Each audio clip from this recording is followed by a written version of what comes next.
오늘은 유학에 대한 꿈이 있지만 나이 때문에 고민이신 분들에게 제 경험과 당시에 했던 의사결정 과정을 나누려고 합니다. 나이에 대한 고민을 구분해보자면 저는 한 6가지 정도로 구분할 수 있었고 그중 오늘은 4개에 대해서 말씀드리겠습니다. 저는 원래 30대 초반에도 유학 생각이 있었지만 이것과 같은 생각을 극복하지 못하고 포기했었습니다. 첫 번째는 내 전공을 버리는 것이 아까워서입니다. 자, 보시죠. 전공이라는 것이 무엇인가요? 약 50학점 내외 정도면 학사학위 취득 요건을 충족하게 됩니다. 4학점 기준으로는 약 12과목 정도 됩니다. 2년 동안 12과목 수학. 이것이 내 평생의 업종을 결정할 정도로 결정적인 토대인지 의문입니다. 또한 학사 전공과는 무관할 수 있는 게 저는 석사 전공으로 체계상으로는 화학과이지만 전자전기를 이용한 생물화학 분석기기에 관한 실험실에 합류하게 됩니다. 화학과 학제상 12학점, 과목당 3학점 기준으로 하면 약 4과목만 들으면 됩니다. 이것이 제 남은 경력을 결정할 전공을 결정한다고 할 수 있을까요? 자, 화학과 석사를 졸업하고 취업을 하였으며 첫 회사는 아모레퍼시픽이라는 화장품 회사였습니다. 저는 거기에서 염색약을 개발하였습니다. 당시 제품 한 개를 마트에 출시하기까지 하였고 제가 당시 개발했던 제품과 유사한 제품이 바로 이 제품입니다. 염색약을 개발하는데 학사, 석사의 전공 과목들은 95% 이상은 사용하지 않은 것 같습니다. 두 번째 회사에서는 영업 분석 및 기획, 마케팅 지원을 하였습니다. 이 회사의 업무에는 기존의 전공 과목 또는 염색약 개발 기술 등의 90% 이상은 사용한 적이 없습니다. 그 많은 세월 동안 배웠던 학과 또는 업무 관련 지식들은 새로운 회사로 갔을 때 제가 보수적으로 봐도 90% 이상은 사용하지 않은 것 같습니다. 그렇다면 회사 생활에서 업무를 수행하는 데 필요한 역량은 무엇이었나? 일단 열린 마음이 가장 중요합니다. 네, 모르는 분야가 많죠. 다만 모르는 분야는 공부하면 됩니다. 쫄 필요 없습니다. 그 다음 필요한 것은 마이크로소프트 오피스 프로그램, 특히 엑셀, 파워포인트가 업무의 많은 부분을 차지합니다. 그 다음은 경력을 버리는 것에 대한 아까움입니다. 일단 알아두셔야 할 점은 버리는 것이 아니라는 점입니다. 다만 그것이 업무의 연속성이 있어서 즉각적인 도움이 되느냐 아니냐 문제일 뿐입니다. 제가 2022년 CS 석사 졸업을 준비하며 취업 준비를 할 때 물론 다른 프레시 석사들과 같이 구글, 아마존, 마이크로소프트 같은 회사도 당연히 지원했었지만 제조업체에 지원했을 때 과거의 업무 제품 등을 토대로 인터뷰를 조금 더 스무스하게 진행했던 경험이 있습니다. 다음은 늦은 나이에 대한 막연한 불안감이 있을 것입니다. 자, 제가 질문을 한번 드려보죠. 나이가 많다는 것이 핸디캡입니까? 누가 제게 이런 질문을 한다면 저는 이렇게 답할 것입니다. 한국이라면 yes, 미국이라면 항상 그렇진 않다. 따라서 유학 후에 반드시 한국에 복귀할 것이고 변경된 직무에 대한 구직 활동을 할 것이라면 그에 대한 플랜을 세워놓아야 합니다.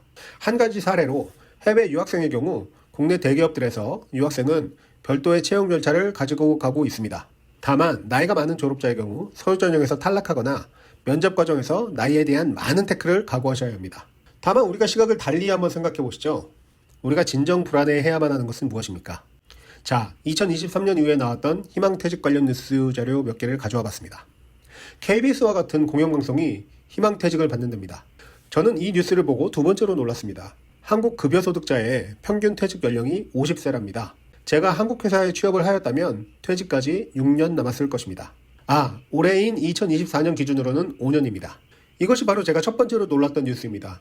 채 만 40살도 되지 않은 만 39살에 희망퇴직을 받는다는 내용이었습니다.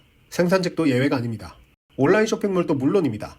은행권은 이미 표준이 만 39 또는 40세인 것으로 보입니다. 다시 보시죠. 진정 불안한 것은 이것 아닌가요? 한국에서 계속 근무를 하는 상황이 더 이상 안정적인 상황이 아닙니다. 만 40세 기준 자녀 근로 가는 기간은 10년입니다. 자, 그럼 각자 상황이 다를 테니까 자문해 보시죠. 나의 경우 10년이 아니라 그것이 15년 이상일 수 있는가? 아니면 이상적으로 정년까지 근무가 가능한가? 아니면 평균과 같이 50세에 퇴직한다면 흔히 얘기하는 치킨 프랜차이즈 창업 이외에 할 수 있는 것이 있는가? 그것도 아니라면 이런 것들 자체를 고려하지 않아도 될 정도로 이미 재정적인 미래 준비가 끝나 있는가? 그렇다면 유학을 고려하지 않으셔도 됩니다. 늦은 나이에 대한 다른 차원의 불안감은 과연 굳은 머리로 새로운 분야의 공부를 할 수 있는지 여부입니다. 이것은 제가 경험한 사례로 대체하고자 합니다. 제 당시 석사과정 동기들은 소위 프레시 석사는 약 10%였고 나머지는 대부분 3년 이상의 직장생활 경력자였습니다.